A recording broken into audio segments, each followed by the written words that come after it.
Hey there, friends. What is going on? It's Kodiak here. Happy Sunday. We made it. End of another week. Start of another week, however you want to look at it. Happy Easter to those of you that celebrate. It was, well, it was a little bit of chaos in my life this weekend. But there are so many cool things that are about to pop off this week. I cannot wait. I am so excited. I alluded to it in Discord. If you're in the Discord with us, Expedition 33, ton of content coming for that game, including our review. You are not going to want to miss that one. And then we'll also have our first Ultimate preview of the year for Dune Awakening. Had the chance to play that one early on. Spent a ton of hours with that. Live it a little bit more so than me. But yeah, lots of great stuff coming from us. We've been really quiet. I actually looked back and I was like, wow, we haven't done anything in like almost 2 weeks. And that's pretty unheard of for us. But the reason for that is actually really simple. You have to play games to be content creators, right? You actually have to play the game and understand the game top to bottom. Unless, if you're a trend chaser, if you're a preview person, it's a lot easier, right? Because you can just kind of read reports about things, make an 8-minute video on one system, call it a day. When you do what we do, and what we do is in-depth guides, reviews, and I get it. We are not everybody's go-to review place. Totally cool. Maybe we'll get there someday. What we do really well is the in-depth analysis. I don't think there's any other channel that really does it quite the same way that we do. I'm proud of that. But to do that, you actually have to play the games. And so for Dune Awakening and Expedition 33, just been going so hard. Just been going so hard. And I am super excited to share that with you guys this week. I think this week kicks off like what I think will be a very busy couple of weeks, if not months, for us with those games, plus other things coming out. Elden Ring's coming out soon. We got a couple other preview opportunities coming up. Just really cool stuff. As always, guys, we're going to go through, we have 2 weeks of trailers to go through on the subreddit. I didn't stream last weekend, and quite honestly, I have a ton of work to do, but I was like, well, I have to stream. I have to stream because I didn't stream last week. And if I didn't stream this week, I would honestly be very upset with myself. We have 2 weeks of things to get through. I see a couple new names on here. Super pumped about the new folks that are joining us on the subreddit. Dr. Tetris being one of the newer faces. And there's a lot of stuff we got to talk about. Marathon has been revealed over the past 2 weeks. There's a huge version 2.0 Lords of the Fallen update. We've got a new Star Wars XCOM style game. And just a bunch of other cool stuff. We got the new Doom Dark Ages trailer. Good array of trailers. So we're going to dive in. As always, guys, going to keep this low-key. Just going to keep this casual with you all. And we're just going to go through this list and see what's up. So this one's from Dr. Tetris, Under a Rock. This is the announcement trailer. I don't know this one. I couldn't even get a glimpse of what this one was like because there was no, whatchamacallit, there was no image, thumbnail. So we're going to see what this one is all about. I'm genuinely curious because I have no idea.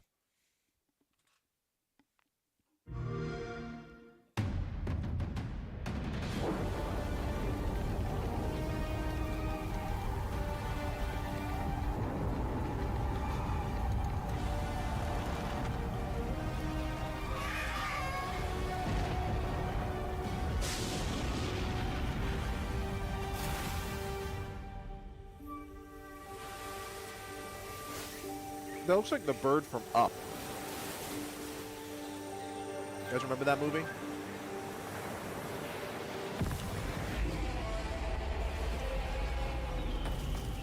It's a survival game? I mean, it looks like a dang Pixar movie.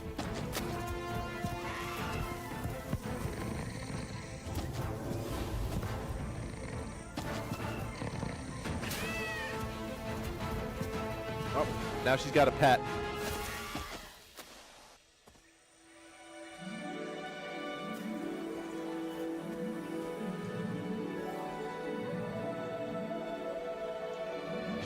Oh, here we go. Yeah, survival game. Okay.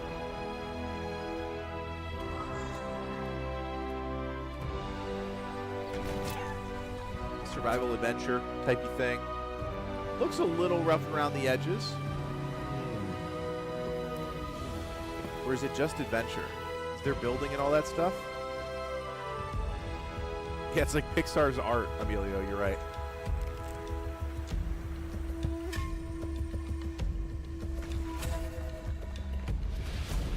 Okay.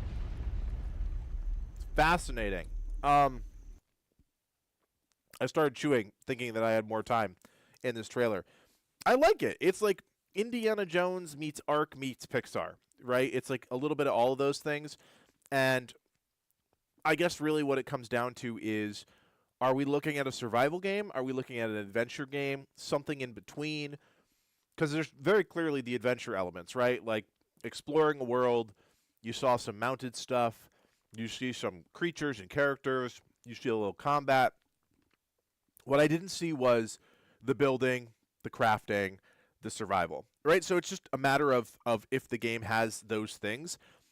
I don't know. I think, quite honestly, I've seen a lot of games that have approached survival this way in the past year or so, right? Like I think of games like Aloft, Lost Skies, and they kind of go that more cartoony route, simpler graphics, and I don't know. I just haven't been quite sold on them as much as I was back in the day when, again, I always bring up Last Oasis because it's like one of my favorite survival games that never actually made it. But like Last Oasis, Ark, they took that part of their game a little bit more serious. Even a game like Sons of the Forest, I just feel like they took the survival part of it a little bit more seriously, whereas this type of game, like, it's a little casual, right? You can tell it's a little casual. And what I always find weird is that I don't know how big the casual survival audience is. Because, like, historically, and I know this because we've covered it, survival games have a much more hardcore audience than other genres, right? Anybody can pick up an adventure game, an action game, and do okay with it. Not everybody likes survival games, and I found that it's one of the not least accepted, and I wouldn't say it always has a high barrier to entry, but I do feel like sometimes the survival genre just caters more to the hardcore because that's who plays them, not the more casuals. So anyways, Under Rock, very cool looking game. Keep an eye on it. I mean, I think it's very clearly a keep an eye on it, see what happens. There's some interesting ideas, at least visually, and we'll see what that amounts to. Dr. Tetris, that's a good one to start with, man. All right, let's check out Black Skylands. And actually, I do have a little bit of experience with this one. I want to say that I played a demo. I did something with this game because it's been in early access maybe for a minute now. I'll know as soon as I see it. But if it's the game that I'm thinking of, and I think it is, it's a good one. So let's check it out. Here we go. I don't know what this quality is. Hold on. Hold on. Oh my gosh, where's my cursor? Let's hit this one again. There we go. Much better. Here we go.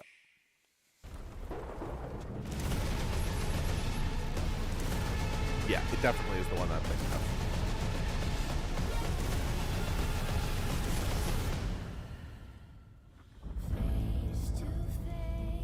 Yeah, I think this is a great looking game. I haven't played it in a minute.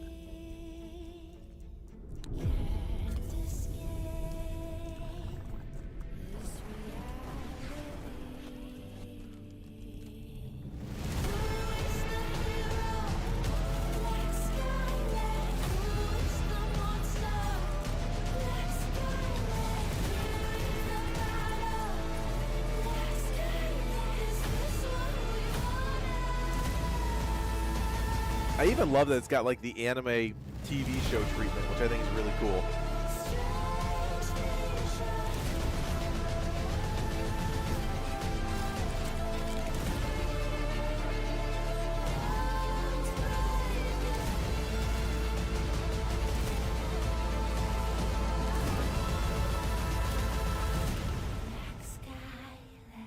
It's even got a custom song. That's crazy. Yeah, I think this is a really interesting one, and honestly, I think it looks good. Tiny Build, for the most part, does not publish bad games. They're kind of like Chucklefish. They publish a very specific type of game, but usually not a bad game, right? And so I actually think seeing this game kind of complete now, it's really cool. And I find it funny because the whole airship thing is seemingly coming back. And it's always amazing to me that like somehow these trends emerge and there's multiple developers doing a very similar thing in like a very short period of time, 6 to like 12-month period.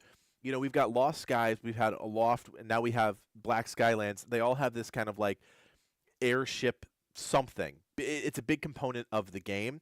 Obviously, this is a very different type of game. It's a top-down pixel style, almost like a Enter the Gungeon style combat, but it is really cool.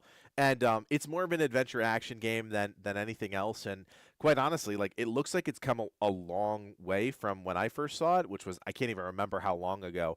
But this one's been around for a minute, and I think they've done all of the cool things to try and draw some attention to this. I think the airship combat's really cool. I don't know exactly how that works in the game, but I like the idea of it, right? Just change up the combat pace a little bit, right? If you're running through zone after zone doing the same thing, it gets a little boring, but if you have this like custom airship that you can build out, trick out with your own stuff, and maybe you even need to like fully strategize around like what weapons you put on it. Yeah, I think it could be really cool. I like a lot of what I'm seeing with the game, and even just like some of the environmental things here. And I'll slow this down because it goes a little fast. But even some of the environmental stuff here, you can see them like almost 3D pop off the screen. And that gives it a really cool aesthetic that I don't think a lot of these types of games manage to capture, because it's really hard to make you feel immersed in a world that's 2D top down. So they're doing a pretty cool job. And I commend them, and I hope the game does well. Because, again, I played it a little bit way back. I can't remember if it was early access, a demo, a preview. I don't remember what it was. But it was awesome. You could tell it was going to be an awesome game if they developed it, and it looks like they have. So this is Black Skylands. It looks like it's out now. Yeah, available now. This is specifically a Nintendo Switch trailer, so maybe it's been out on other platforms. I'm not really sure. But if you want to play it on the Nintendo Switch, now you can. All right, now we're getting into some of the weird stuff. And I'm sorry, guys. I have a bagel because it's Easter, and for whatever reason, families decide they want to eat dinner at 2 o'clock on Easter. And I've got some Swedish fish, so that's my dinner. So bear with me as I snack on some food. All right, this is where we start to get a little weird. Dr. Tetris 99 putting up some crazy random trailers. Who knows what this is? This could be something. This could be nothing. This could be a wild trip. This one is called Arctic Eggs. And again, no idea what we're about to watch.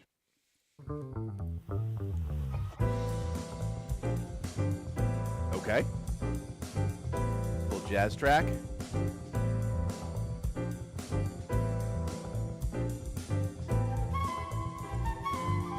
I have no idea what's happening.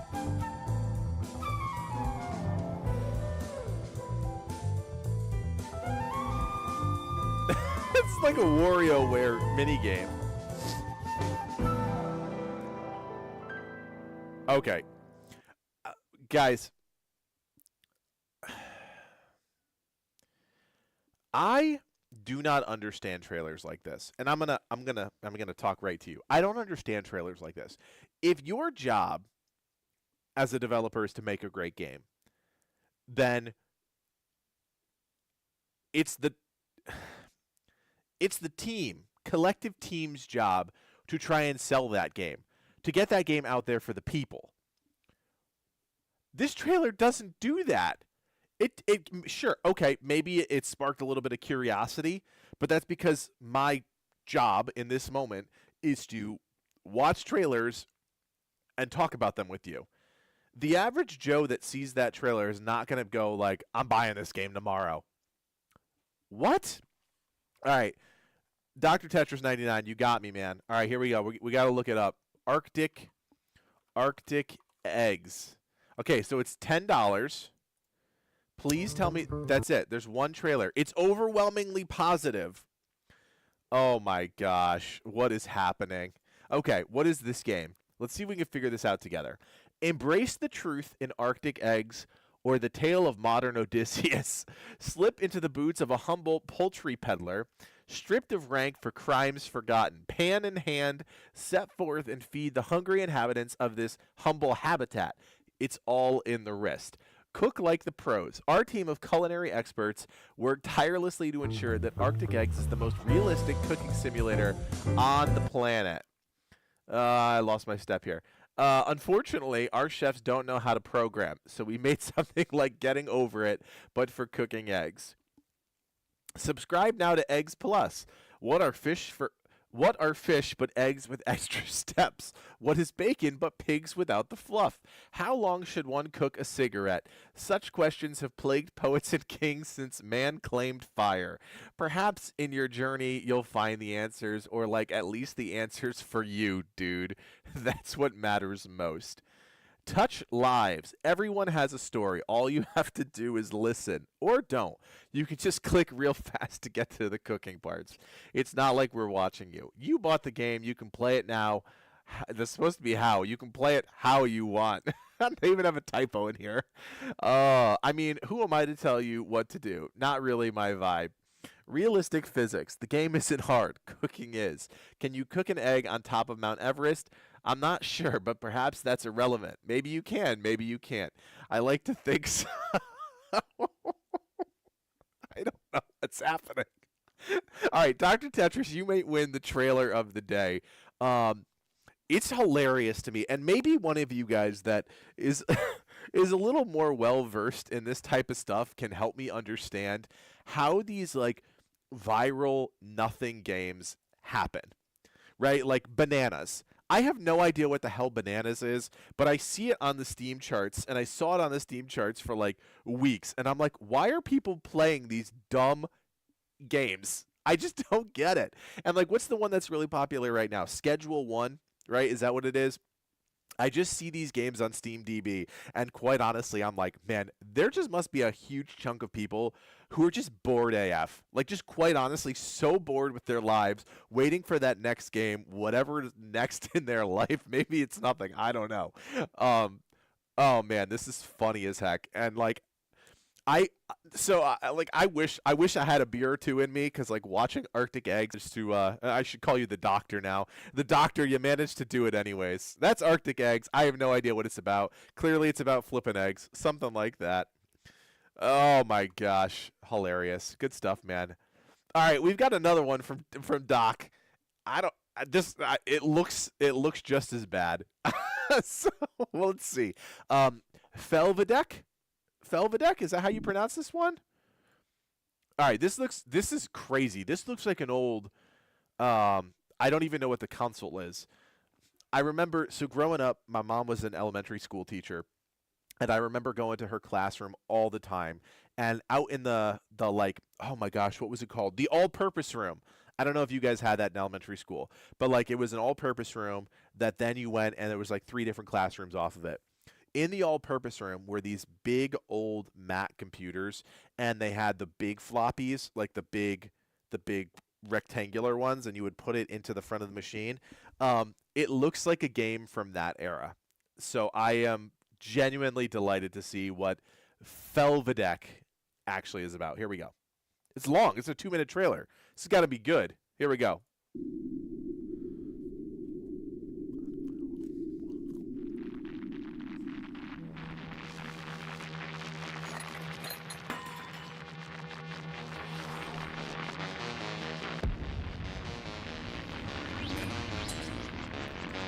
All right, this is actually a legit game, you can tell.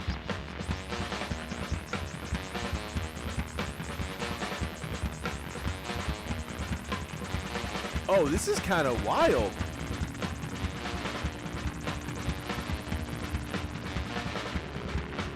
So turn-based combat, reminiscent of very old school turn-based action. And then some adventure elements, but it's almost like you're trying to solve a murder mystery, maybe?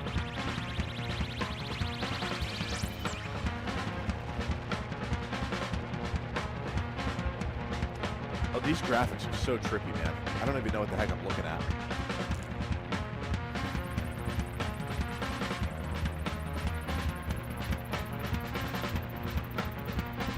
That is not in English.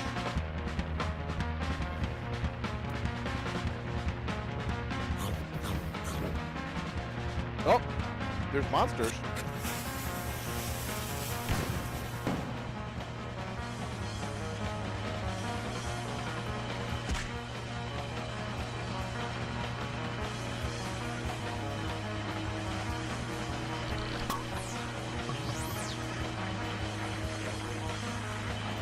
so wild, man.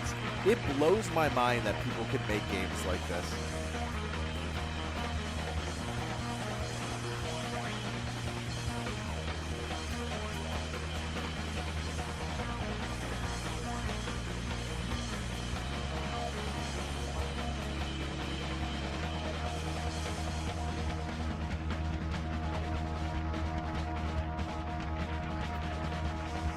Uh-oh.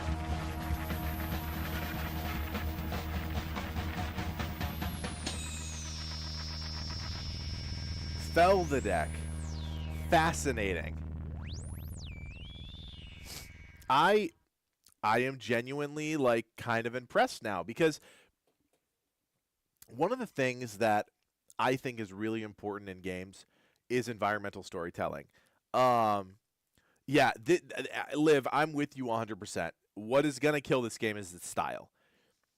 It's so out there and so different that I think it's almost a detriment to the game itself, which, like, it's hard to tell what the game is, right? It's some sort of adventure action game, but it's turn-based. It doesn't seem necessarily deep, right? You look at some of this action stuff, and it's like, okay, he swings his sword, he swings his flail, maybe he throws a stick of dynamite or whatever it was. It's interesting, but this is so stylistically different than any game that's out there as far as I know. But it's impressive at the same time. You look at something like this, you're like, oh, wow, it's different. I don't know if I'd ever play it, but, like, it actually kind of looks cool, and they get some points for that.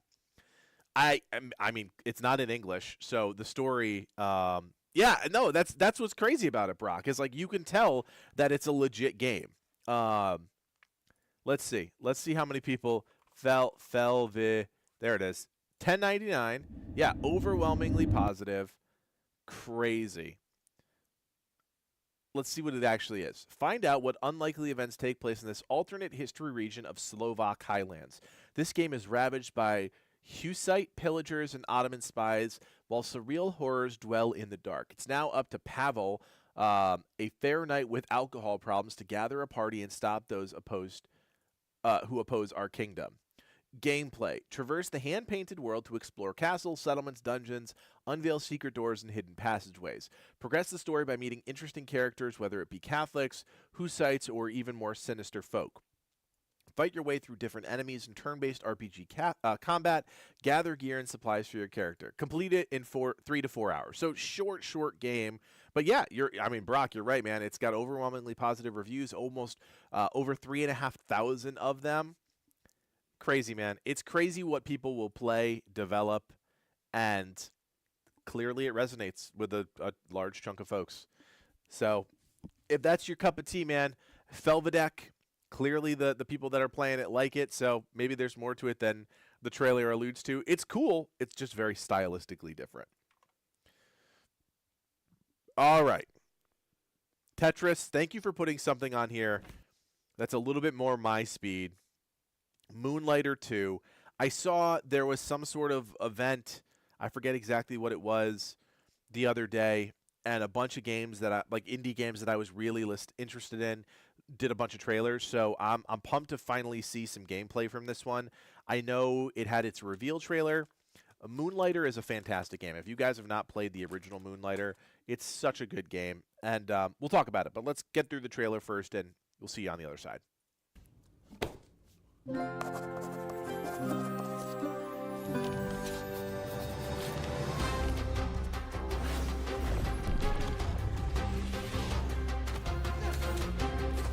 Ooh, completely different perspective.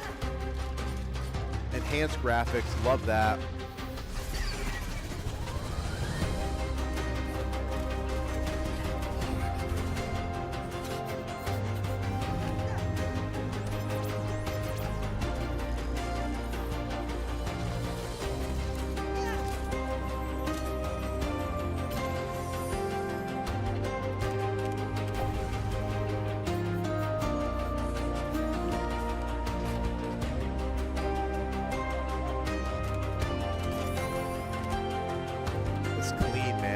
It's really clean.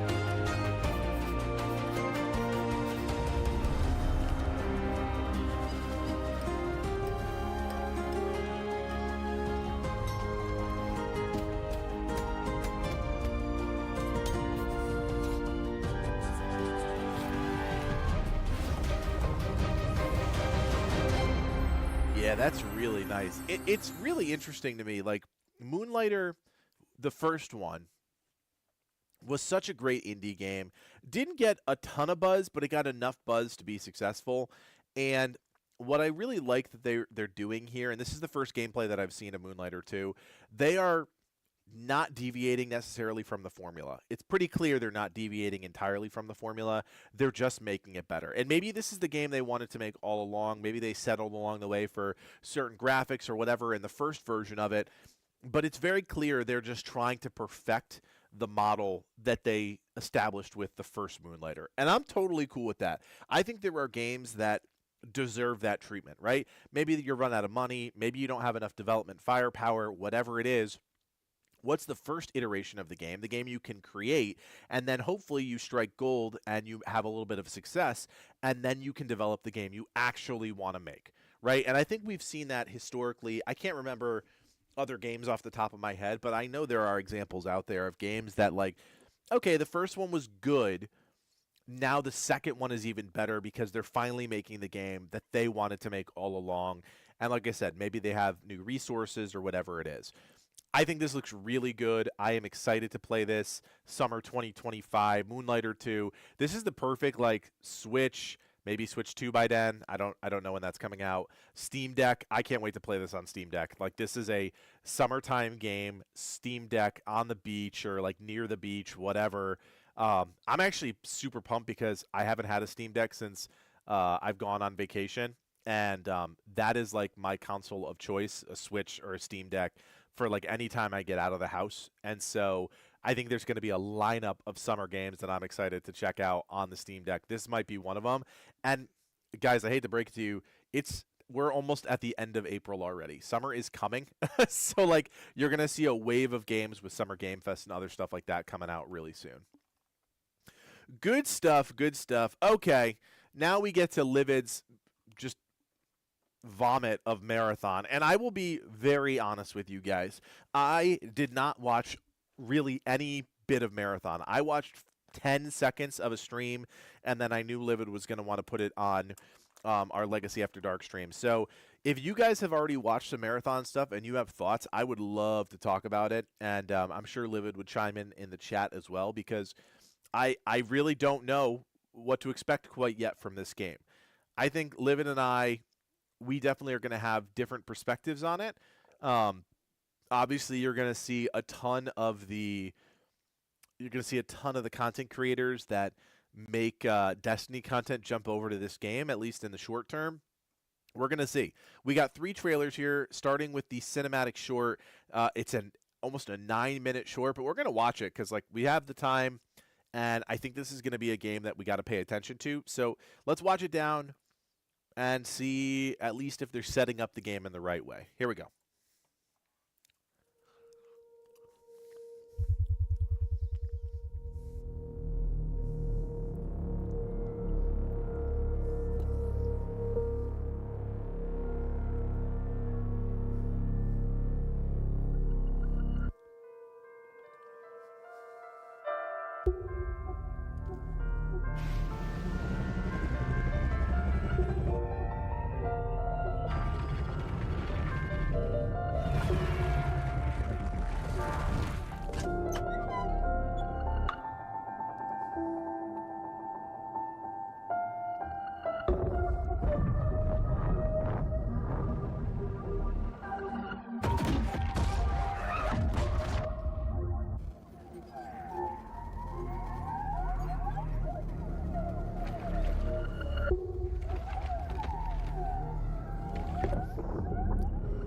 I do kind of like this setup. It's pretty cool. This like space universe kind of falling apart, paranormal activities. I'm kind of interested to see where this goes. Oh, dang. Okay.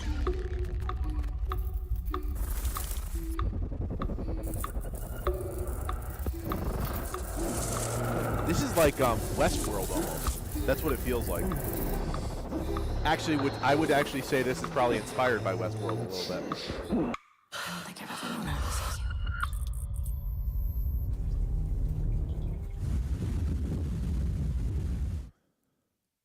met a traveler from an antique land who said, two vast and trunkless legs of stone stand in the desert.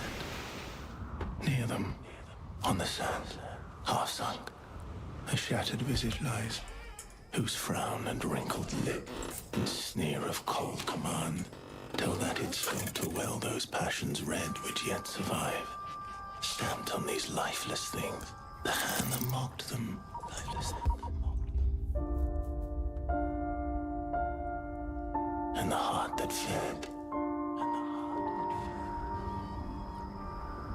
that fed. I mean, very clearly kind of demonstrating the extraction survival parts of it, right? The looting. Can we please? I mean, it feels just like what it is, right? Like $1 trillion. Like $1 trillion. Sakaguchi Genetics sent a reminder. Your shell repayment is coming up and will be charged against your line of credit. Yeah, I know. Do you mind if we skip the formalities this time? Got a big contract waiting down there, so. Understood. Let's proceed with your grounding exercise. Are you familiar with this item? That's my lucky charm. Yeah. It's supposed to be my lucky charm. Some weird sound design in this.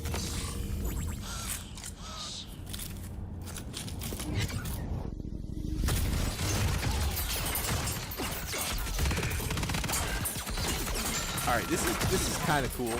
Like, just from a demonstration showcase perspective, like, it's visually very cool. And I don't usually like these kind of like corpo, you know, science fiction stuff.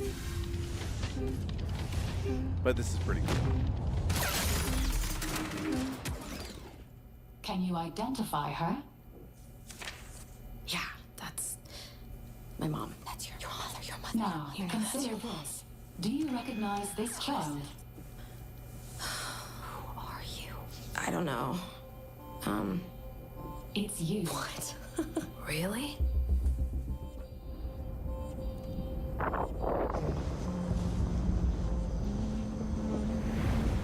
I like that this is kind of like showing off the game, but not showing a lick of combat or gameplay. It's fascinating how they do this, and this is like very much a Bungie thing, right? This is pretty cool. Hey, what's that you always tune into? Worth anything? I don't know, but I like it. It speaks to me. Let me listen. Yeah, go ahead.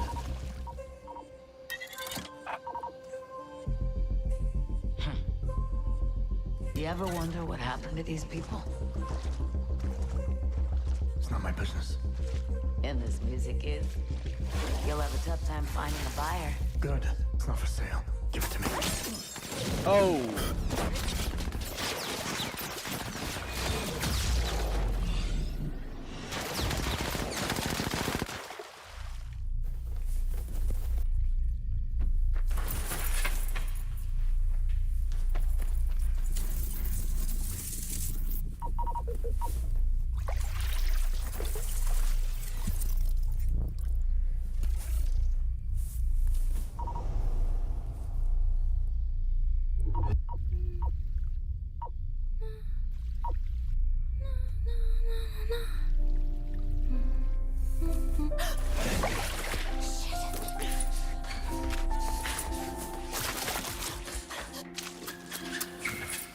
You see what I'm saying? It's like the gameplay experience, but in a cinematic way, which is kind of cool, right? Like, at least you get a flavor for like what this is supposed to be in theory.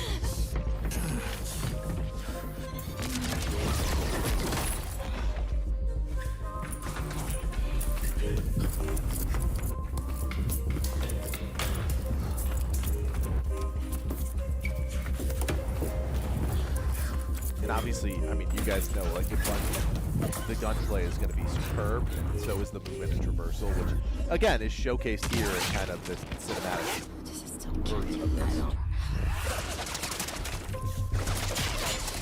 And this is the PvE part of it come to life, right? being attacked by these cert guys, which are the PvP part of it, and then the dude chasing her is the PvP part of it. Was that 8 minutes? Did we get through that whole thing? Oh, not yet. It's going by fast, though.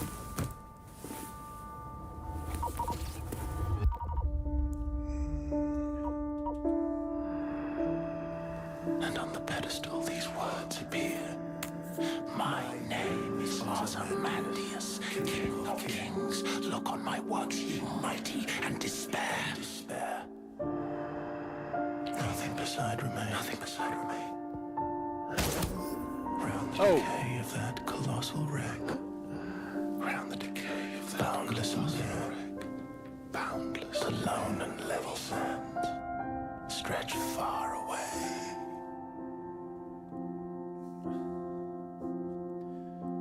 I do think sometimes the like esoteric thing is a little, I don't know. It doesn't connect with me, like the poetry, and like I like the classical music part of it. I think it's like a cool overlay to like what's going on, right? Such a stark contrast. But like the poetry part of it doesn't mean anything to me. Do you recognize this child?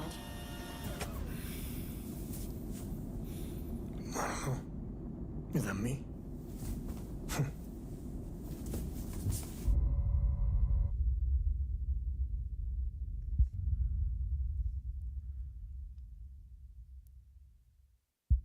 I don't know what's happening.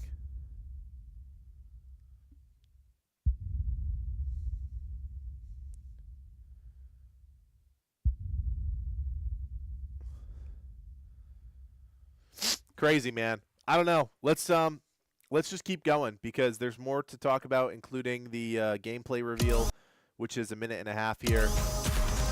Let's do it.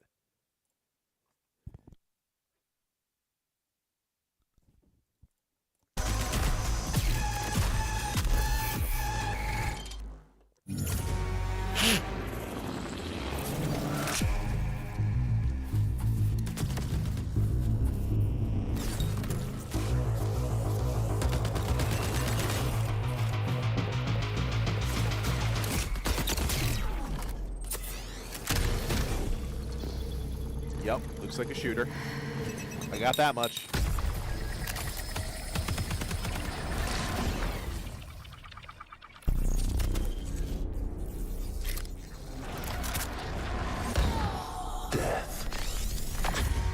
You're not wrong, Sigma. Of all things.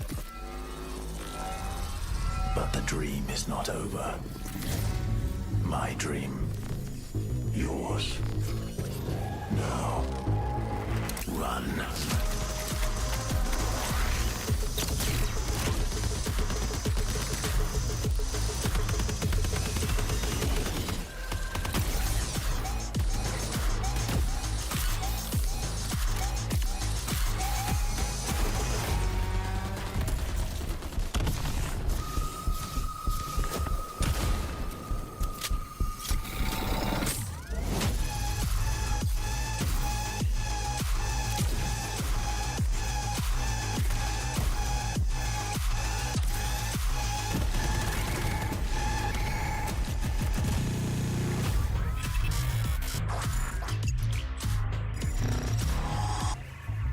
It's so interesting because I don't know. I guess where I'm stuck on a game like this is this question, and maybe this is where we can have a conversation about a game like this. There's a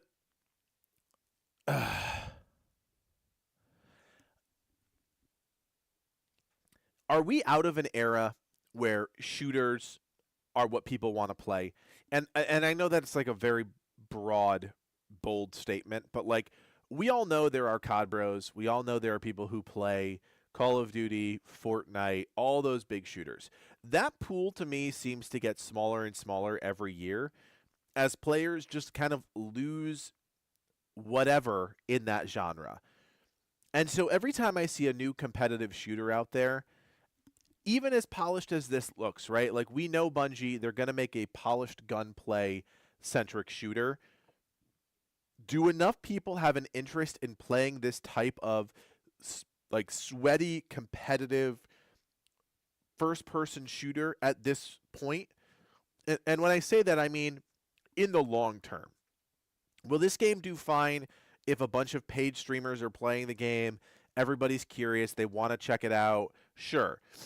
I think there's a premium price tag on this game. If I remember one of the articles that I read, that's going to be a huge barrier to entry because right now you can play Call of Duty, you can play Fortnite, you can play any of those games. I don't know if PUBG is free. I don't even know if that's still that popular. But again, it's not a circle that I swim in. So, like, I see a game like this, and I'm like, okay, if you have to pay $50 for this game or $60 for this game, you need to really entice players that what they're getting is something meaningful. And obviously, they are just in the alpha phase. They're inviting a ton of people to come play this game, including, like, we're in their creator Discord. I haven't actually done anything in that space yet because, like, we don't play these types of games. And so, like, to try and even dabble in this from a content perspective doesn't make a whole lot of sense for us, but like genuinely curious about what Bungie is doing, right? It's one of those developers like you just are curious because they're Bungie.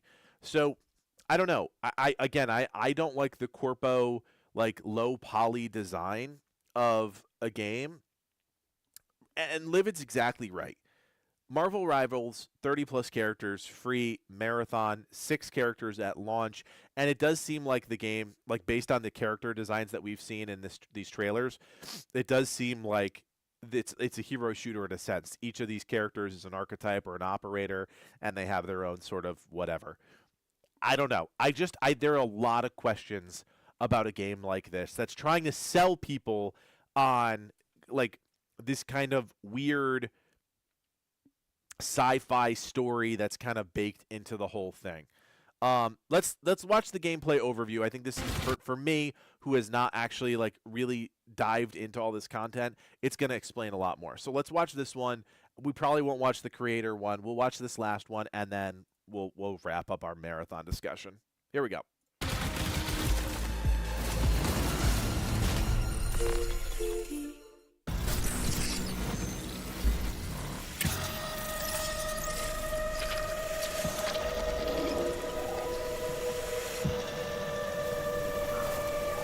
That's what I mean, man. I think it's for the competitive FPS player that I don't even know if they exist anymore. It's the ones that would play a game. I don't know.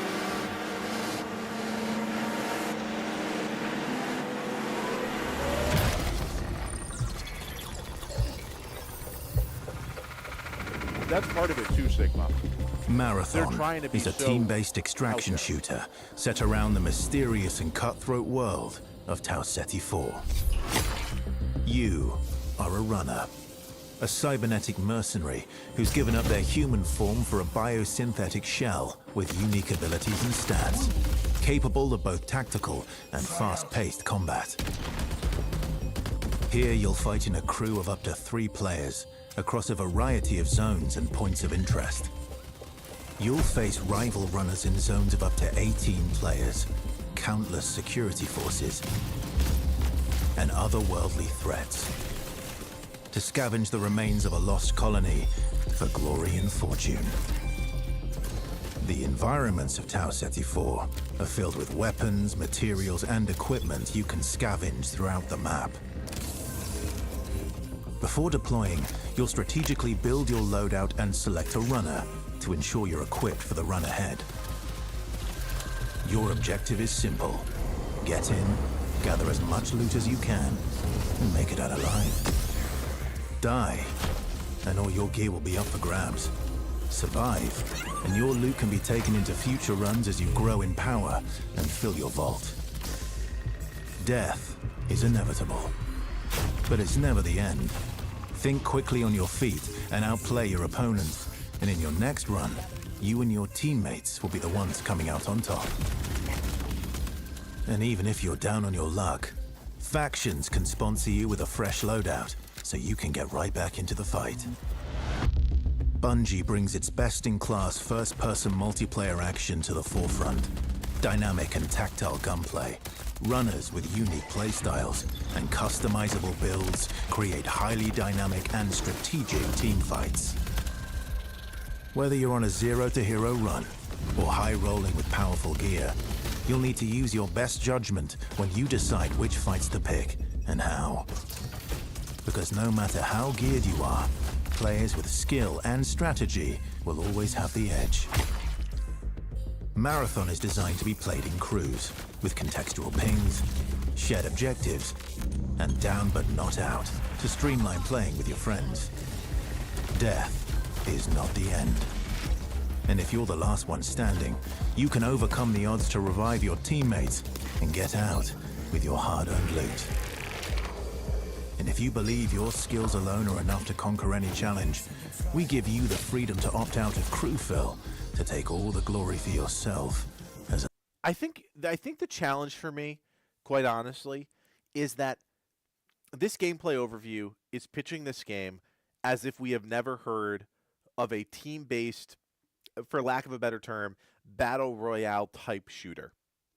Like, it's going, not in depth, but it's going into enough detail about things like last man standing and like you know, we all know what the objective is. You go into the arena, you try and kill every other team, you try and get as much loot as possible, and you extract, right? That's the concept of an extraction shooter. What I think is missing, and you guys check me on this, the game itself has no personality. And this has always been my problem with these like corpo shooters, and there's not a lot of them out there. I don't know. Like, I don't know. You might be right, Britton. Like, I'm not seeing anything that makes me want to play this game. And I think that's a huge part of this. And yes, they are, a few months ahead of schedule, right? It's April now. The game is coming out in September.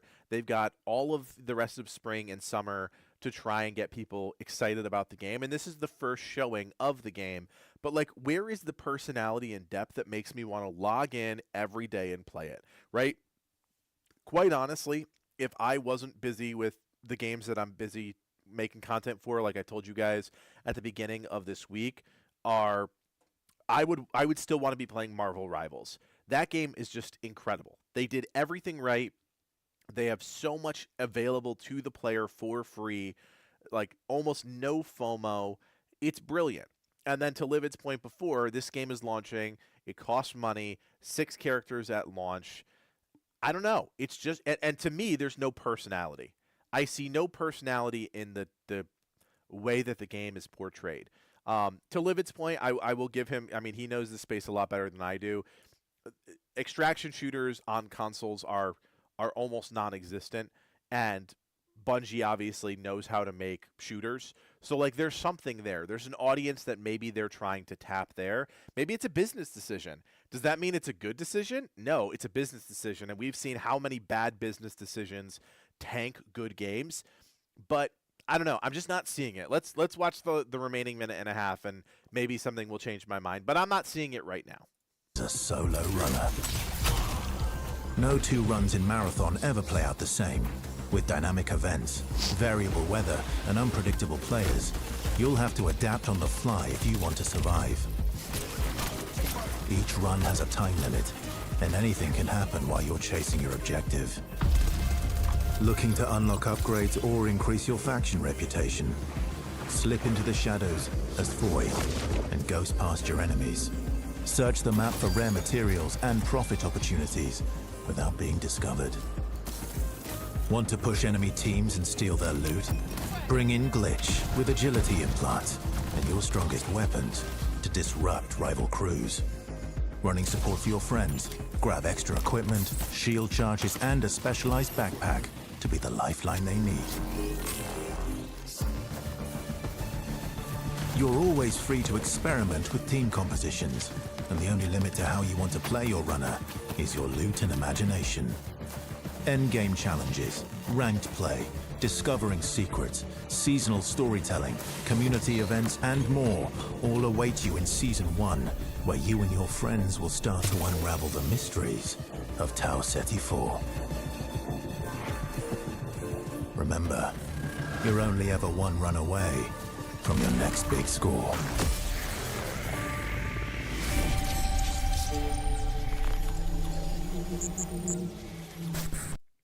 It's really fascinating. I mean, again, Bungie knows what they're doing in a sense, right? They've created Destiny. They created Destiny 2. Obviously, a wildly successful game, regardless of its state currently. So it's going to be really interesting to see this one play out. And I wonder, there's always one of those games every couple of years that, there's this like almost artificial hype around a game, and then the videos and the articles start coming out, what went wrong, the complete collapse of whatever it may be. It was what was that game last year, guys? That other shooter. Geez. What the heck was the name of that? Concord. It's like, is this gonna be Concord? So I don't know. I'm not there yet on this one. I think there are enough forces working against this game for it to be an artificial success, right? They are going to pay a ton of people a lot of money to stream this game. And that's just the reality of like the streaming dichotomy right now. That's the wrong word. The streaming landscape right now. There are streamers who are sponsored to play this game, and they will be because it's Bungie. And there will be a genuine interest that's kind of, like generated from all of those people playing this game. And then I think within a month or two, it's either going to rise or it's going to absolutely collapse. And I don't know. I just don't think this genre necessarily. Dude, live. I don't know, man. I am not on this train. This does not scream success to me. But again, I'm not in this space enough to know what's good and what's not anymore. I'm just not. And I think, Fervor, you said it before. 10 years ago, when I was still in like a competitive mindset, this game might have done something for me. But I'm so far removed from that I don't want to log in and try and play against a ton of sweats that just want to absolutely min-max that, Yeah, I don't know. It's not. I'm not saying it's bad. I'm not saying it's good. I'm saying it's coming, and that's all I'll say about that.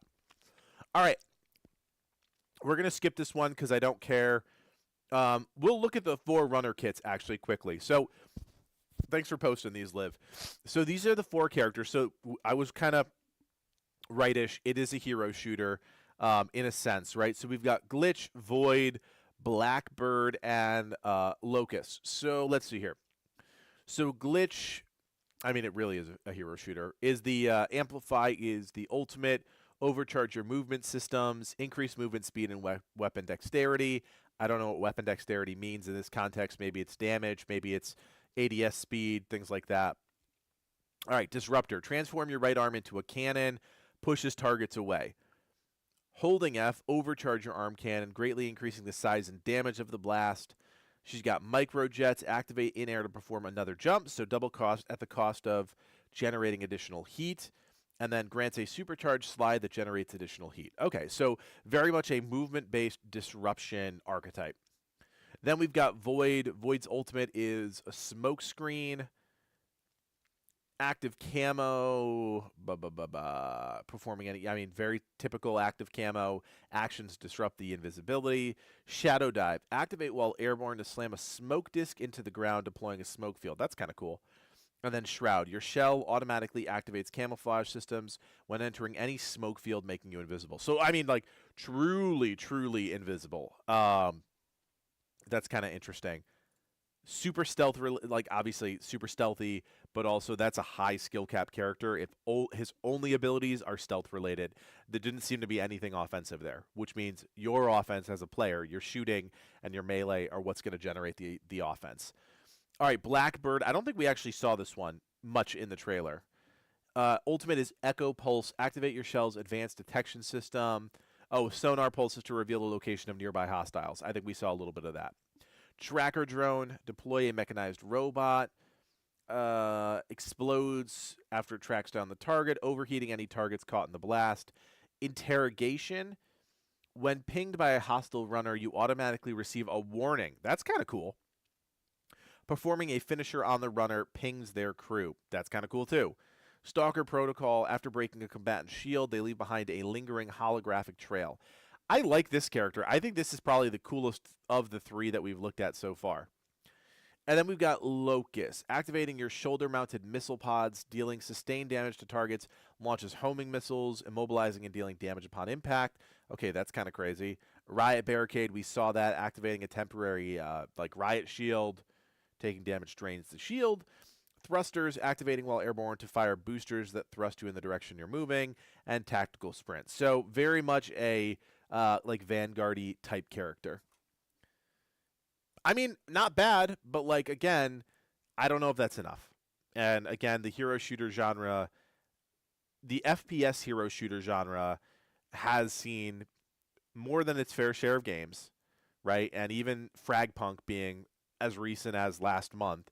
So I don't know. Marathon, it's going to have to convince people. It's going to have to do the work to convince people it's a great game. That's where we're at. All right. Changing gears ever so drastically. Guys, I can't say anything. All I'm going to tell you is if you do not have Expedition 33 on your radar, please do so. They are not sponsoring us. They have done nothing other than give us 2 early access game codes. You are not going to want to miss out on this game. I am telling you that as a person who loves video games and who has been playing video games since he was 8 years old. You're not going to want to miss this game. This is the Monoko character trailer. He's one of the playable characters in the game, and I won't say any more about that. This is all going to be way too familiar to me. Usually I go in not knowing anything about these games, but I know everything about this game, so this one's going to be a little weird. I'm just not going to reveal anything to you guys. We'll just watch it together. Because in my mind, Rated more M for Expedition mature. 33 is a good thing. I know I shouldn't grow attached to humans. They are ephemeral creatures. They come and go. And when they go, they never come back. Yet, I share their sadness. Monoko, I share their joy. you mentioned traveling with other expeditions. Quite a few. How many? What happened to them? Ladies. Could I? Ow! Definitely a Destral. Interest you in a duel? Okay, I'm in. Style away. No distractions, son. I'm really busy beating up strangers. Imagine you're a Nevron, and you see me. And then I transform into one of them. Ha! Brandishing the well-polished and gleaming leg of one of your brethren. Think of the intimidation. Why aren't you using gradient attacks?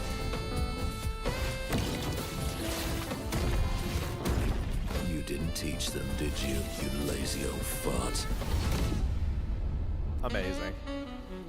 We Just lived amazing. on this I mountain together for some time. I can't say anything other than if this game is not on your radar, it needs to be. It's coming out this week. Play this game. I promise you will not regret it. Monoko is one of the better, not even the better. Monoko is one of the best characters in the game, and that's not even like it's hard to say that because a lot of the characters in the game are brilliant. So again, I can't say anything. Look for our review. Our review will be out on the 23rd. It's a beefy one. It's like a 20-minute review, something like that. Maybe like closer to 17, 18 minutes. I don't like to do the whole 35, 40-minute review thing. I think if you can't say what you need to say in somewhere between 15 to 20 minutes, you don't know how to write and you don't know how to talk about games. I'm not calling anybody out specifically. I know there are creators that just like to vomit their reviews and eventually they'll hit some points, but like I sat down and I really, really wanted to craft a good review script for you guys because this game, yeah, it did some things. It did some things, and that's all I'm going to say. Expedition 33 comes out on the 24th, and yeah, you should play it. All right, let's keep moving on. All right, we got I don't know if this is a newer person to the Reddit here. Affectionate Ad 536. thank you for posting some videos. This one is Order 13. I don't know this one. Came out 2 months ago. Let's see what it's all about. Here we go. The Jolly Box Company, where we deliver excellence one package at a time. Oh, Your job is simple. Gather items, pack them up, and send them out. Your cozy companion will keep the rats in check, so there's nothing to worry about. oh, I don't like this. Just I don't follow like the this. instructions and I don't wanna watch everything will go this. smoothly. Remember, Efficiency is key. I don't want to watch this. Oh my god. Thank you for choosing the Jolly Box Company. Your parcel will be delivered shortly, no matter what it takes. Okay. Oh, I was waiting for something. I don't even know. Maybe it's still gonna jump out at me.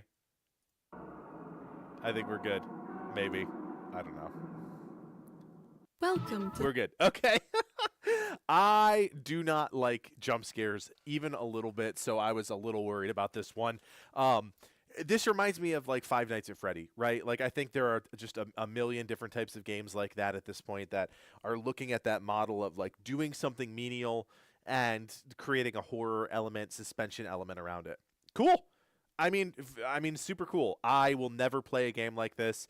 This stuff just scares the bejesus out of me, but I think it's fascinating. People who can play these games, I give you nothing but credit because I do not know how you find enjoyment in being scared, but that is just a part of life that I will never understand. So, yeah, Order 13, wishlist now on Steam. Affectionate ad 536. Thanks, man. That one's cool. All right, this one is Magic and Monsters trailer, Tales of Iron, Whiskers of Winter. Oh, this is Tales of Iron 2. Okay. Tales of Iron, I never actually played the game, but cool to see that they're making a second one. 1.3 million views, a 3-month-old trailer. That's kind of crazy, actually. So this is going to be good. Here we go.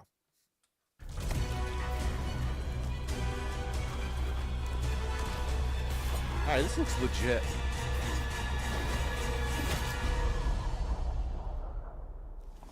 When the night's so dark, dawn struggles to break. The winter so bleak, your blood slows to a crawl. And a foe so dreadful, hope falters like a flame in the wind. In times such as these, even gods must act.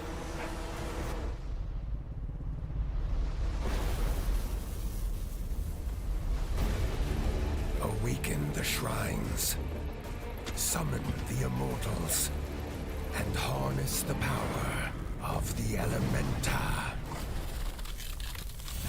Thunder, poison, fire, and ice. Now is the hour to unite metal and magic, bolster steel with sorcery, and banish these monsters from whence they came.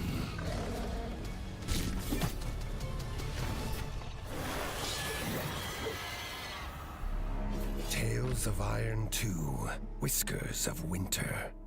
Out January 28th. Oh, Wish it's list now. already out. It's way out. Tales of Iron 2. Let's check it out. Tales of Iron 2. Tales of Iron. Wait, what? Did I spell it wrong? Oh, Tales. Duh. Tales of Iron 2. Let's see how it did. Mostly positive. Small sample size. You got a bunch of, I don't know. God is Geek gave it a 9 out of 10. IGN gave, oh, well, that's IGN Italy. Gave it an 8 out of 10. Bigger and more punishing. One of the best Souls-likes. Oh, it's a Souls-like. Interesting. A must-play even if you didn't play the first game. I don't know much about this. I will be completely honest with you. Let's check out this overview trailer because I'm actually a little curious about this Sequel one. to the critically acclaimed action-adventure RPG, Tales of Iron 2 takes players on an epic voyage across the snow-ravaged realms of the Northern Wastes. Featuring intense combat, epic boss battles, and a heart-rending saga of bloodshed and loss. Will you prevail in your quest to overthrow Count Kazakh and his accursed Darkwings, once and for all?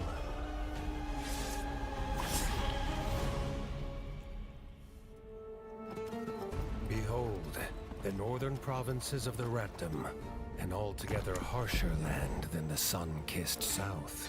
The native rats are a hardy bunch, carved from iron, ice, and a gnawing fear that the horrors of the past might one day return. And just so, for no sooner had the kingdom recovered from one war, so did this terrible evil finally flee its glacial imprisonment. Lord Eivor, Warden of the North, proves no match for their befanged leader, Dang. leaving the fate of the kingdom resting with his only heir, Arlo. But without nearly enough winters behind him, there's little chance he'll prevail against Kazakh alone. This seems actually like really dark. And I don't know the first game at all. I just know the name, but it does seem very dark. As the young defender of the realm, Even though the graphics embark would on an apply arduous otherwise. journey across 6 distinct biomes, from the glistening groves of Golden Forest to the ice-bitten plains of White Whiskers, to reunite the scattered clans of the North. But whether it's the studious owls of Nestminster or the solemn merfolk of Bogmire Forge, you'll need to prove your worth to their leaders before they heed the call of war. This shall prove no mean feat, for giant beasts prowl these lands, ever eager to gorge themselves upon rat flesh. They'll take everything you've got to defeat, and even if you do gain the upper hand, there's always the chance these brutal behemoths will attempt to flee, ready to fight another day. Gather your strength, chase them down, finish the hunt, or take a much-needed rest yourself. Consult your trusty bestiary for crucial insights into a creature's strengths, weaknesses, and preferred hunting hours. Upon slaying such horrors, reap rare and valuable resources, ready to craft some of the most powerful It's equipment cool looking known to gear. I'll tell you that ratkind. much. I do like the way the gear looks. Forge poison-resilient reptilian armor from the scales of a giant snake, and use its fangs to craft a serpentine sword with a venomous bite.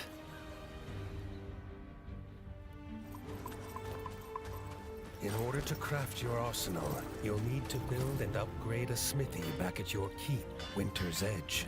By collecting materials from across the land, you can construct a number of buildings, including a cookhouse, where hearty meals will provide permanent stat buffs for a hungry warrior. And even ye olde shop, stocked full of dangerous delights. Honestly, it looks really competent in just terms of game. Thanks Like to the it's hundreds some of pretty diverse typical weapons like and RPG armor sets systems, but it awaiting all looks really discovery. good. You can fully customize your approach to combat. Long spears and lances allow for quick, nimble attacks, while hammers, heavy axes, and greatswords are slower to handle, but cause widespread desolation. Alternatively, opt for a more traditional sword and shield combo for a great balance between defensive and And like some of the offensive play. biomes and enemies, like they said As 6 for biomes. ranged and enemies, I, beat them at however their many own enemies, but game like with a it powerful like all looks collection of very bows, unique. Like it looks like crossbows, it's and all even a high-powered little bit different in each muskets. biome, different enemy Whilst the constructs, etc., which tacticians is like among you super might prefer important. to draw upon a selection of new, deadly traps, each dealing a different form of elemental damage. Ah, that was cool. And then, of course, there's Elementa, a brand new magic system. As you progress through the world, you'll unlock and upgrade 4 devastating sorceries: thunder, poison, fire, and ice. Bestowed upon Arlo by the gods themselves, these elemental abilities deal extensive damage and can turn the tide in desperate battle. Steel yourself. The future of the Ratdom rests upon your pauldrons. Unite the disparate clans. Rebuild Winter's Edge. And wield the very power of the gods. I kind of like this, guys. I'm Only not gonna then lie. Even though will it you came out stand but a January, chance against the tyrannical Count Kazak and his infernal legions. Your tale begins. Tales of Iron 2. nice. Whiskers Yeah, of I have to Winter. admit, like, Out I January definitely like 28th. these types of games. This is another one that I could see myself playing on, like, the Steam Deck, right? And, I mean, they gave you everything there. They gave you everything about this game right there. What is already in, I mean, geez, are there already DLCs for this? So let's see here. So we got Tales of Iron, Augur of, oh, armor, that's an armor set. Augur of the Draugr. Augur of the Draugr armor set. Okay, cool. Ooh, is that how much? Wait, how much does this cost? Wow, $8, $9 for an armor set. That's kind of crazy. Hair of the Throne DLC. Is that also $9? I don't know. It's kind of nuts, but honestly, like, if you want to support devs like this, like, you should. $22 for the whole game, including the DLC, is not bad. I think, has this team only ever made one other game? Yeah, they've only ever made, oh, they made This Is Our Land too, but it looks like Tales of Iron was their first game. I'm trying to find the first one. Here it is. Tales of Iron. Let's see. It looks very similar. A little, obviously, some enhancements to the visuals, but not much. I mean, it looks like it's kind of the same-ish type game. And yeah, I mean, it has over 10,000 reviews, all very positive, or it averages out to very positive. And let's see here. This one got a bunch of 9 out of 10s. A little bit higher, I think, than Tales of Iron 2. I'd be curious to see why it got, why it kind of dipped a point. But yeah, $22 for a solid game that most people seem to like. I'm okay with that. I'm definitely okay with that. All right, let's keep moving here. Lords of the Fallen 2. We got a lot of trailers left, and we do not have enough time. So we're gonna jump to this Lords of the Fallen 2 trailer, and then we're gonna look at the Star Wars trailer, and that's probably gonna be enough for tonight. Lords of the Fallen. If you guys have not played this game, this is a Souls-like that came out. I don't remember when it came out at this point.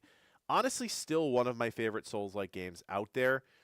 It did not get enough love. I think because it was so directly compared to the Souls games, like the FromSoft Souls games. And you know, that was their choice, right? They made a game that looked exactly like Elden Ring, a game that looked exactly like Dark Souls 3. They were going to draw that comparison.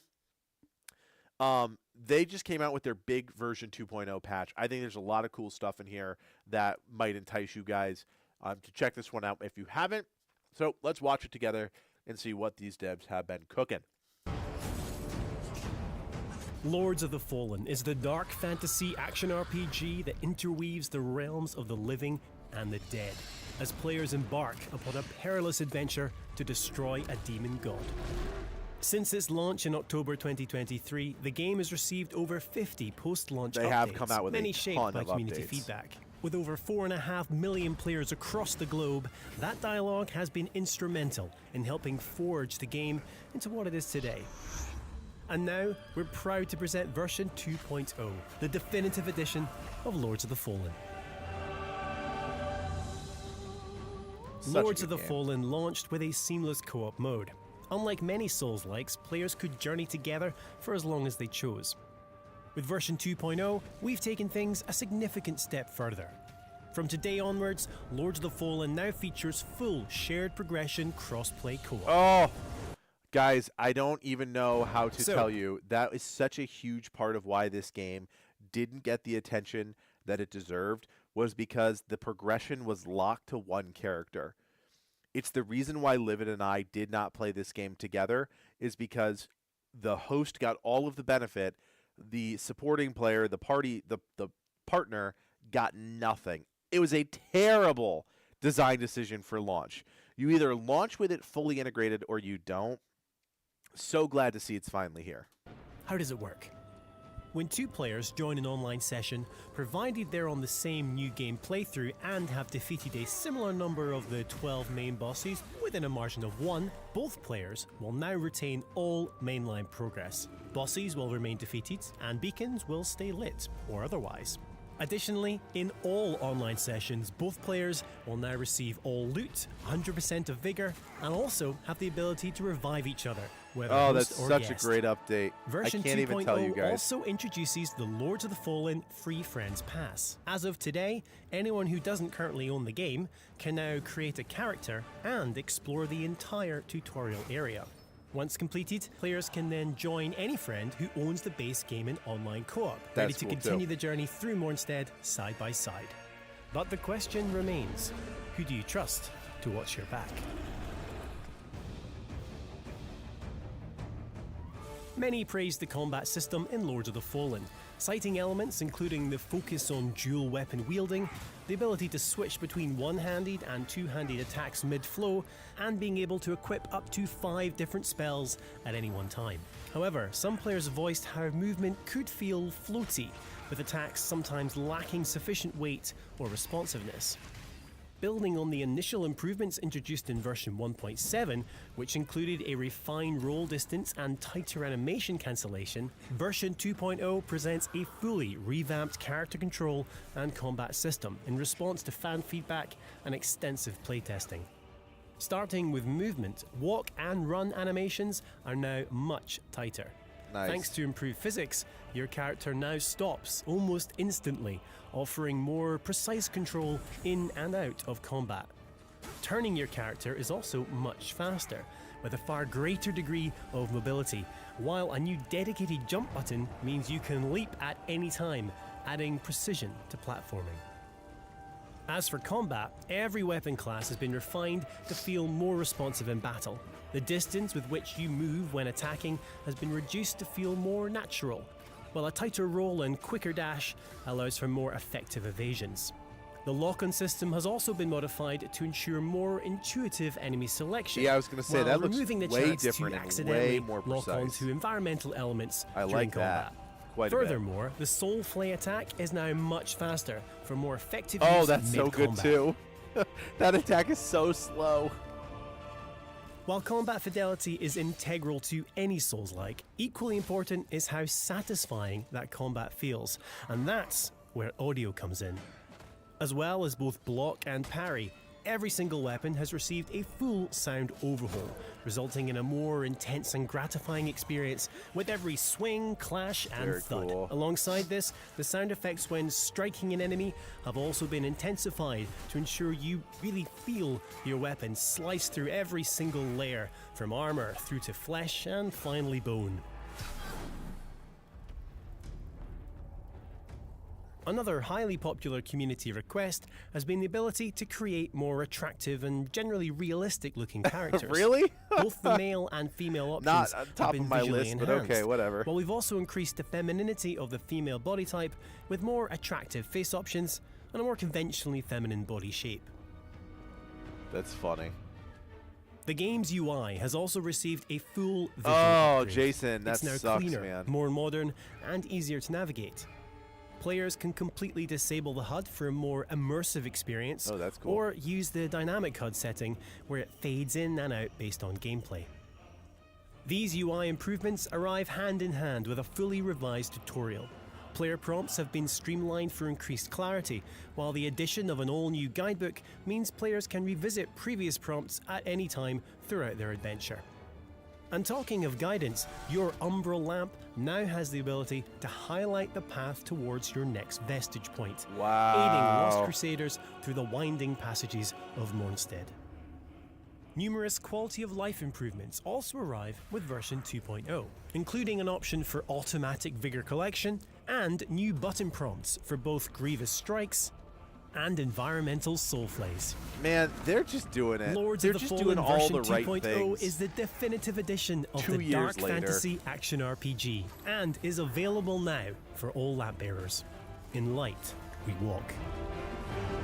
Oh man, I gotta tell you guys, like I genuinely loved this game. It's funny because like, and I don't know if how many of you know this, but like when Livid and I first met, we met in probably end of 2019, and we formed the channel like January 2020.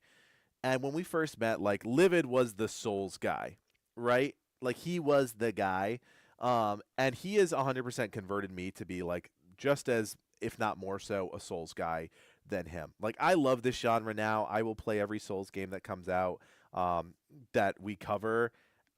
Yeah, he's right. I never played Souls games until I met Liv, and like Lords of the Fallen was probably the first one that I really just embraced, and I really loved it. We worked with this crew. I'm forgetting CI Games. I'm forgetting exactly what the name of their studio is, but worked with their team, Saul, the lead developer, and like talk shop with him endlessly into the night sometimes, and like just a really good, passionate group of devs that, man, 2 years later, coming out with a huge update that is mainly built around quality of life. You got to commend that. You really do. Awesome. Just an absolutely awesome update. I hope the game is getting a ton of love right now. I'm actually really curious.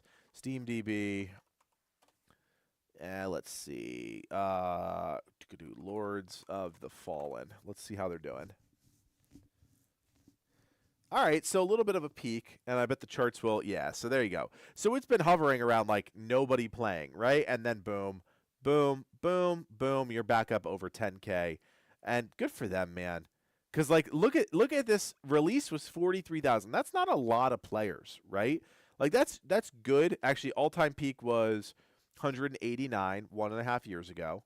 I don't know why it's saying I don't know. This is kind of weird. This chart is kind of weird.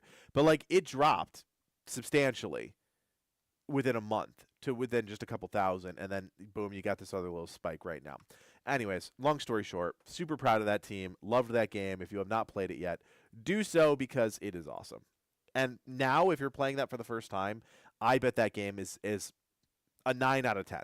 It was already like an 8 out of 10 for me. It's got to be a 9 out of 10 now with all those updates. All right, let's check this last one out, guys. This is the Star Wars Zero Company trailer that released, I believe it was today, or yesterday. I don't know. Wasn't that the player chart, Michael? I thought that was the player chart. Lords of the Fallen. I think that was what we were looking at. Lords of the Fallen chart, player chart.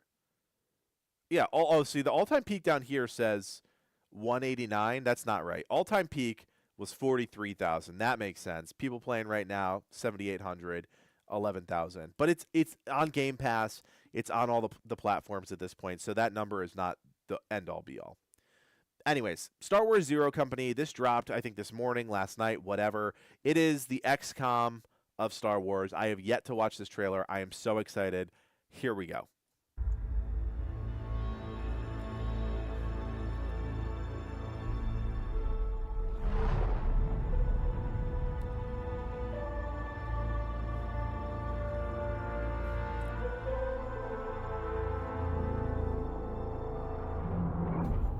People talk about the Clone Wars. They talk about the big moments, the crisis points, planetary invasions, all-out assaults, cities bombed to rubble. Truth is, there's a war you don't see. Is that Obi-Wan? Looks like Obi-Wan. One fought in the shadows. The war beneath the war. A war that's won with the right strategy. Surveillance, ciphers, good old-fashioned sabotage. I like everything that I'm hearing and seeing right now. These aren't the heroes they tell stories about. That's exactly what I want. They're professionals. I don't need more Jedis in my life. I need everybody else. Setting aside their differences to take on the impossible.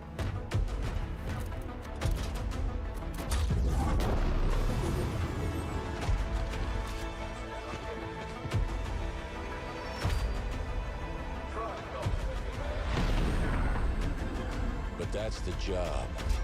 And they get it done.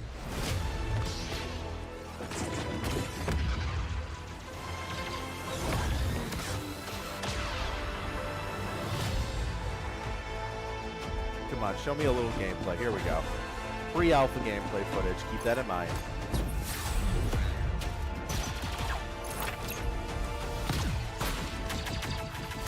Yeah, I mean, I'm playing this. I mean, there's no doubt I'm playing this. 2026 Bit Reactor looks like it is published by Respawn. Oh gosh, that was not enough gameplay. That was like literally 10 seconds of gameplay. But yeah, I mean, you guys kind of get a sense for this. It's XCOM Star Wars, right? Strategy game. I really actually like this radial menu system. Obviously, there's going to be, I think, more contextual menus around this, but you can kind of see you've got your abilities, you've got your standard attacks. So like running or move, standard attack, ability. I don't know exactly what it is. I think there would normally be other contextual menus to give you all the details that you need. But yeah, I'm not a huge XCOM guy. I like XCOM, don't get me wrong, but I'm not a huge XCOM guy. So, but Star Wars and XCOM, like finally, like how long did it take us to do that? Because what a smart move. Almost 1 million views in a day. Need I say more? That one is awesome. Super excited about it. Anyways, guys, I don't have enough time. We're out of time for the night. It's 11 o'clock. I got to finish up work, and then I got to go to bed. We've got a lot of stuff still to look at for next week. Ready or Not. We've got Airborne Ranger Fight Out. We've got Covenant. We've got Space Marine 2, an update there. Doom, The Dark Ages, new trailer. FBC Firebreak. Lots of cool stuff coming still for the stream. As always, if you guys are not on the subreddit, I will put it in the chat really quick for you guys. Would love to have you guys in there if you're not already subscribed. Couple new faces tonight, Dr. Tetris, and I forget the other name, but thank you so much for posting trailers. I can't do this. Affectionate Ad 536, I wasn't going to forget you. I can't do this every week without you guys. So post new trailers, articles, whatever you see. We will talk about them as a community. And like I said, guys, Expedition 33, Dune Awakening, at least 2, if not 3 videos coming out this week, possibly more. I'm going to be writing my butt off this week, and I know Livid will be too. We've got a lot of cool stuff coming. Keep it locked in right here on Legacy Gaming. As always, thanks for hanging out with me on a Sunday night. Have a fantastic week. Be good to each other, and we will see you for the stream at the end of this week. We will all get through it, and we'll be back here next week to talk about video games again. My name is Kodiak. Thanks so much for watching, and play on. See you guys.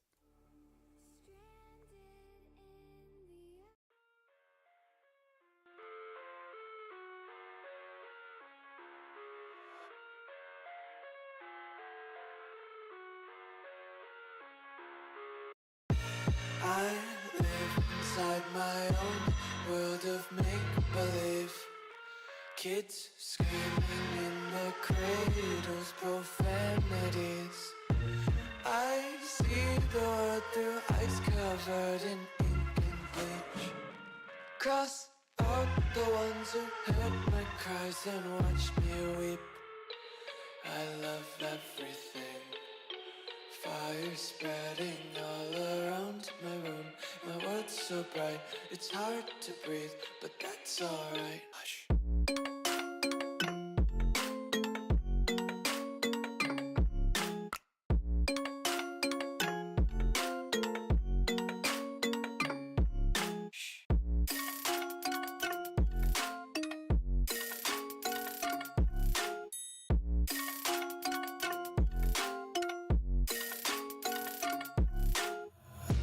Take my eyes open to force reality.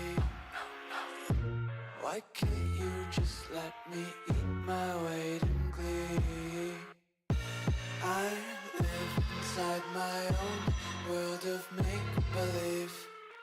Kids screaming in their cradles, profanities. Some days I feel skinnier than all the other days. Sometimes I can't tell if my body belongs to me. I love everything. Fire fire spreading all around my room. My world's so bright, it's hard to breathe, but that's alright. Hush.